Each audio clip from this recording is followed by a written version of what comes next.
doing everything I can. Hey guys, my name is Eve, welcome back to my VTM YouTube channel.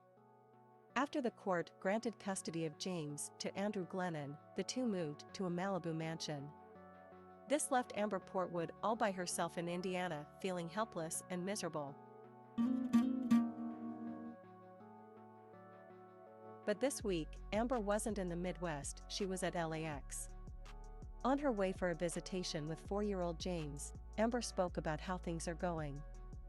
A paparazzo from The Sun approached Amber Portwood at the airport for a quick, on-the-fly Q&A session. One of the questions was how she is handling the new custody arrangement. She replied, doing whatever she must to see James. I'm actually doing very well, Amber insisted, and I'm doing everything, jumping through those hoops. Then, Amber announced that she is almost finished jumping through some hoops, thank God. One of the aforementioned hoops is taking flights to California every other month. This allows her to visit James. Meanwhile, Andrew and James take flights every other month, not the same months, so that James can visit Amber, in turn.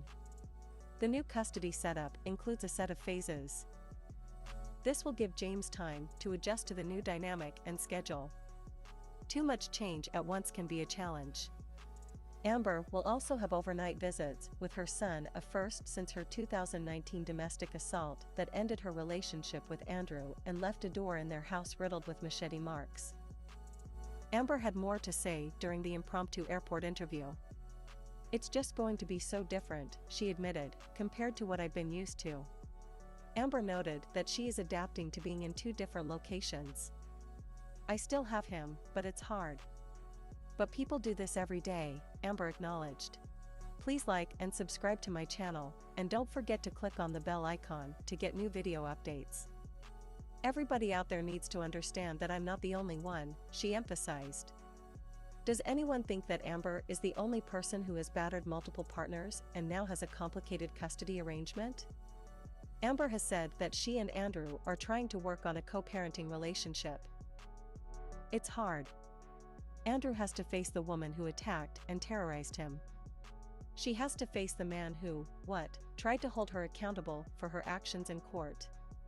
But they're both making the effort, she has stated, for the sake of James. Amber actually opened up about a visit to see James in California. She spoke about the experience on an episode of Teen Mom, The Next Chapter. During that visit, Amber actually spent time with both Andrew and James. Seriously, do you know how hard it is to try to co-parent with someone who doesn't want to co-parent? She griped. Amber was speaking to her other ex, Gary Shirley, at the time. He is also her other co-parent. Amber also admitted that she doesn't have much hope of one day duping the court into giving her full custody. That's not how she phrased it, but still, honestly, it is what it is. We're in 2 different states, Amber acknowledged while at LAX. Nothing feels any different when I'm around James, she affirmed. If I'm going back and forth between states, and that's what I need to do, then that's what I need to do. And NBSP. Amber Portwood has broken down in tears after leaving a 3-day visit with her son James. The Teen Mom OG star recently lost custody of her 4-year-old after the Indiana court ruled in favor of her baby daddy Andrew Glennon. Now Amber, 32, has shared a tearful recap after a visit with her toddler in the latest episode of Teen Mom, Next Chapter.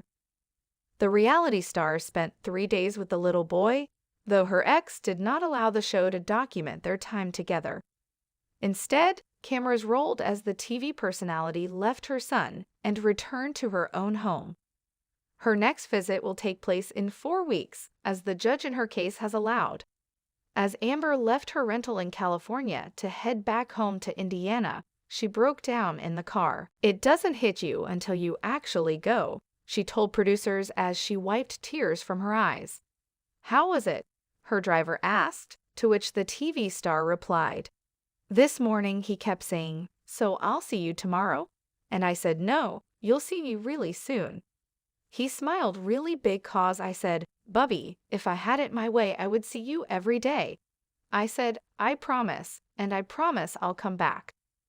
Amber continued, "I think he started to feel bad, which I didn't want him to. So he goes, 'I love my daddy and I love my mommy.' And I said, 'Well, we love you, Bubby.' He had the biggest smile and he just jumped and hugged me. And that was sweet but so heartbreaking," she admitted. "It's probably one of the worst feelings that I've almost ever had, but it was worth it." Amber's Lois S. Amber's tearful visit followed her losing custody of her youngest child, James. In July, the U.S. Sun exclusively revealed that the heartbreaking custody battle between the teen mom OG star and her ex was over after an Indiana court ruled in Andrew's favor. Amber and Andrew have each been fighting the custody of their son James since their split in 2019. That year, Andrew was granted primary custody of their young son after Amber was arrested for domestic violence against him.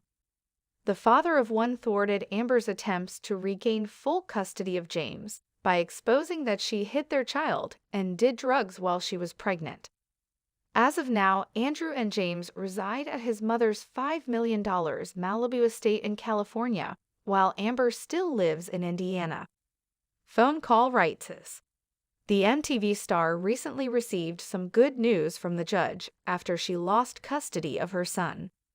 The U.S. Sun exclusively revealed that Amber now has greater access to James through phone calls and FaceTime chats since her no-contact order against Andrew has been lifted. The more open lines of communication between Amber and James could be a game-changer for the teen mom star's ongoing relationship with her son, considering he now lives over 2,000 miles away from her with his dad in California.